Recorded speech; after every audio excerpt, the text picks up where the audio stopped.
Ma'am, किस तरह से आप देख रही हैं पप्पू यादव के ऊपर जो जानलेवा हमला हुआ, तो जो हमलावर हैं अब उनको फूलों से स्वागत किया जा रहा है। यही तो बात है ना, यही इस सरकार। अभी मोदी जी कुछ दिनों पहले रील में आके कह रहे हैं कि उनको कल्चरल शॉक हो गया कि जवान लड़कियां बोलने लगी हैं आजकल।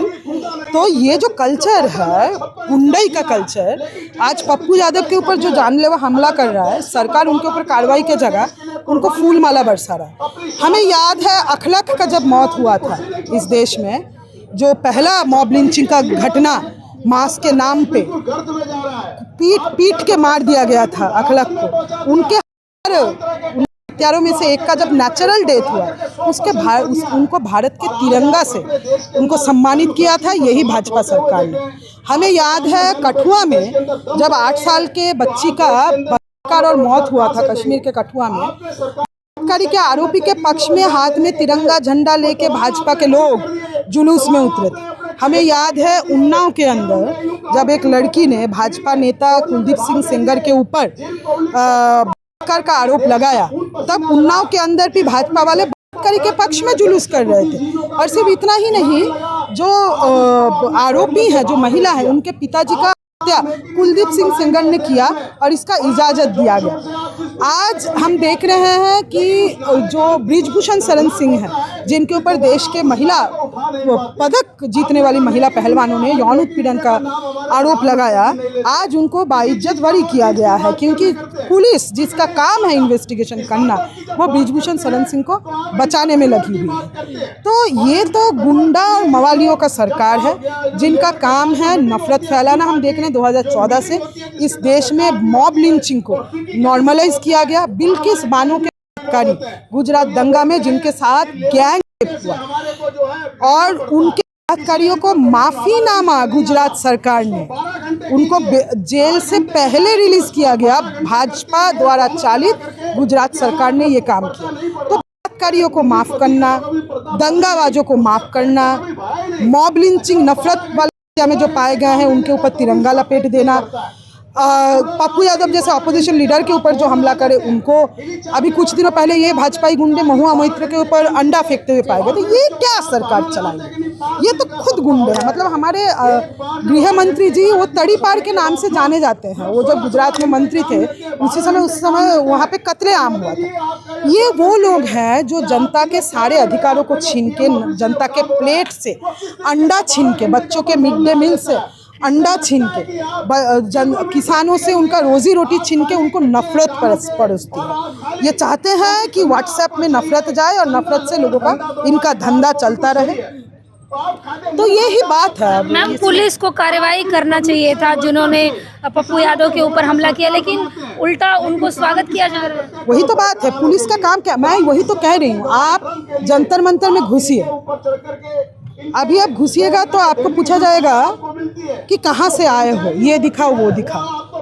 पूरा पुलिस अगर नौजवान लड़कियों के पीछे लगा के रखोगे, जंतर मंतर में युवा इकट्ठा हो जाएंगे पेपर लीक के खिलाफ, उनके ऊपर दमन के लिए इकट्ठा रखोगे, जंतर मंतर में शांतिपूर्ण नागरिक प्रोटेस्ट करेगा उसको डंडा लगाने के लिए लगाए रखोगे, पुलिस लगाए रखोगे कि यूनिवर्सिटीज़ के अंदर पढ़े लिखे छात्र कहीं सही सवाल तो नहीं उठा रहे हैं। तो जो लोकतंत्र का बात उठाए, जो जनता के अधिकार का बात उठाए, वो क्रिमिनल, उनके पीछे पुलिस लगा के रखोगे तो बलात्कारी का बचाव तो होगा, दंगाई का बचाव तो होगा। तो criminal, being criminal is a reward in this government. हमको ये बात हम 2014 से देख रहे हैं। हम देख रहे हैं कि साध्वी प्रज्ञा भाजपा से उनको एमपी का टिकट मिलता है। हमने देखा है कि जो लोग नफरत के नाम पे मॉब लिंचिंग किए हैं झारखंड के अंदर, झारखंड के इससे पहले जब भाजपा सरकार था, झारखंड के अंदर भाजपा नेता, झारखंड में जो मॉब लिंचिंग हुआ था उसके जो आरोपी थे, जब वो जेल से निकले, भाजपा नेता जेल में जाके उनको फूल का जो है माला पहनाए। तो मैंने बोला कठुआ में कौन था जो बलात्कारी के पक्ष में हाथ में तिरंगा लेके उतरा था कौन था? भाजपा वाले। तो अब अगर नियम कानून का अगर यही मतलब हो जाए कि लोकतांत्रिक रूप से विरोध प्रदर्शनकारी वो क्रिमिनल है, और जो सरकारी पार्टी है उसका मेंबर अगर आप बलात्कारी है, गुंडई है, तो आपके लिए फूल माला है, आपके लिए एमपी का टिकट है, आपके लिए भारत का तिरंगा झंडा है। तो ये मवालियों का सरकार चल रहा है, ये सरकार का पतन बहुत जल्दी होगा। इसके पहले रमेश विधुड़ी ने भी वो कटुए वो मुल्ले जो है दानिश अली को बोला था और उन्हें उनका भी स्वागत हुआ था। तो क्या भाजपा एक इतिहास कायम कर रही है? देखिए, इस तरीके का भाषा क्योंकि हम अपने मुंह से नहीं कहना चाहते। भाजपा वालों का तो यही काम है, भाजपा वालों का काम ही है नफरत वाला भाषा ये परोसना, ऐसे भाषा में देश के नागरिकों के बारे में बात करना जिससे उनका अपमान हो, जिससे वो डिह्यूमनाइज हो, हिंदू मुसलमान का राजनीति फैलाना, हमारे मुसलमान सह नागरिक, हमारे भाई, हमारे बहन, उनके बारे में, उनके कपड़े के बारे में, उनके खाने के बारे में, उनकी जिंदगी के बारे में नफरत परोसना, दलितों के बारे में नफरत परोसना, ये तो इस सरकार का ये भाषा पहली बार थोड़े है। ये सब बोल देना, कटुआ मुल्ला, पार्लियामेंट के अंदर भाजपा नेता इससे पहले क्या क्या नहीं कह चुके हैं। दंगा करते हुए कपिल मिश्रा जो आज अभी दिल्ली में श्रम मंत्री, दिल्ली दंगा शुरुआत करने में उनका जो ईस्ट दिल्ली में जहाँ पे दंगा शुरू हुआ, दंगा शुरू होने के 1 घंटा पहले लोकल एसीपी के सामने उन्होंने कहा कि अगर आधे घंटे के अंदर ये प्रदर्शनकारी नहीं उठे तो इनके सुरक्षा का गारंटी, और 1 घंटे के अंदर दंगा शुरू। आज वो मंत्री है, कोई कार्रवाई हुआ उनके ऊपर? आप इतिहास बने 2014 के बाद से इतिहास उठा के देख लीजिए। भीमा कोरेगांव में भिड़े गुरुजी, संभाजी भिड़े, जो मेन कॉन्स्पिरेटर है भीमा कोरेगांव वायलेंस के, खुला घूम रहे। ये जो राम रहीम है, इनके साथ मोदी जी खुद मंच शेयर कर चुके हैं, मंच से बोल चुके हैं आपके बिना तो नहीं हो पाएगा, ठीक है ना? तो बलात्कारियों के बिना इनका नहीं हो पाता है। और देश का आम जनता, और क्रिमिनल कौन है? वही बात है, मैंने कहा क्रिमिनल कौन है? नौजवान क्रिमिनल है, किसान क्रिमिनल है, मजदूर क्रिमिनल है।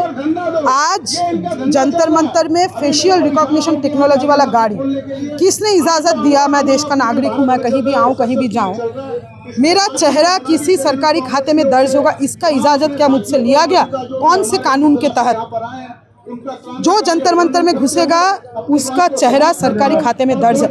You are criminal because you are talking about constitution of India, you are criminal because you are talking about the rights of the people of India, ठीक है मैम? लेकिन पप्पू यादव को लेके कहा जा रहा था कि उन्होंने राम भगवान का अपमान किया, जिस तरह से उन्होंने पार्लियामेंट में एक नाटकीय रूप से दिखाने की कोशिश की कि राम मंदिर में चोरी कैसे होती है। तो ये राम भगवान का अपमान है या उन चोरों का अपमान है जो इस देश के आस्थावानों द्वारा दिया गया दान के पेटी में सेंध मारे हैं? और ये योगी आदित्यनाथ के बिना, उनके नॉलेज के बिना, अयोध्या के राम मंदिर में योगी आदित्यनाथ, प्रधानमंत्री नरेंद्र मोदी, अमित शाह के नॉलेज के बिना, क्योंकि राम मंदिर का जो पूरा प्रोजेक्ट है ये केंद्रीय सरकार का प्रोजेक्ट है। प्रधानमंत्री जी भूमि पूजन में मौजूद थे, प्रधानमंत्री जी इनॉग्रेशन में मौजूद है। जो टेम्पल कमेटी चलाता है राम मंदिर को, वो केंद्रीय सरकार के देख रेख में वो स्थापित हुई है। रिपोर्ट्स आए हैं कि दान पेटी के इर्द गिर्द वाला सारा सीसीटीवी कैमरा वो बंद था। ये जानबूझ के, ये नॉलेज के तहत, नॉलेज में है योगी आदित्यनाथ की। तो दान पेटी से जो चोरी कर रहे हैं वो राम भक्त है, क्योंकि वो आपके पार्टी में है, क्योंकि वो चोर लिटोरों का पार्टी भाजपा में है।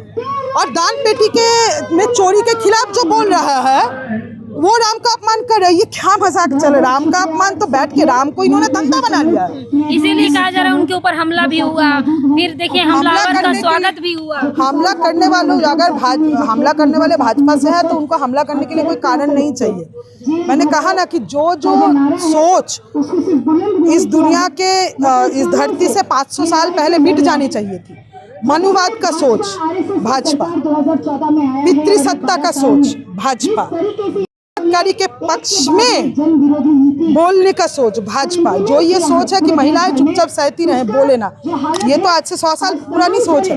भाजपा उन सोच का धारक और वाहक है। धर्मनिरपेक्ष देश जहाँ पे आप धर्म के नाम पे भेदभाव नहीं फैला सकते हैं, आप नफरत गर्दी नहीं कर सकते, आप डिस्क्रिमिनेशन नहीं कर सकते हैं। वो सारी नीतियाँ, वो सारे कानून, वो सारे वार्ता, वो सारे भाजपा नेताओं का है, ये तो है।